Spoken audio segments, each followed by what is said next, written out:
আসসালামু আলাইকুম। কেমন আছেন গাইজ, কলেজার ভাই ও বোনেরা? ও আজকে ডাল রান্না করছি আর ডিম দিয়ে আলু চাটনি বানাবো। আলু আর ডিম সিদ্ধ করে নিয়েছি এবং পেঁয়াজ কাঁচামরিচ কেটে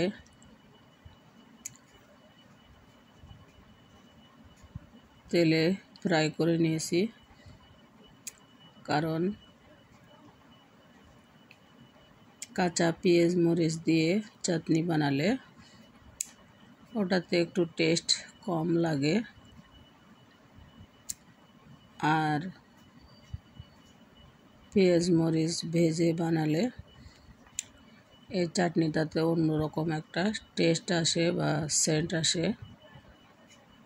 তাড়াতাড়ি খারাপও হয়ে যায় না, ভালো থাকে, খেতেও সুস্বাদু। তো কার কার পছন্দ আমার প্রাণপ্রিয় ভাই ও বোনেরা কমেন্ট করে শেয়ার করে ভিডিওটা যদি ভালো লাগে তাহলে জানাবেন। ওকে, আল্লাহ হাফেজ।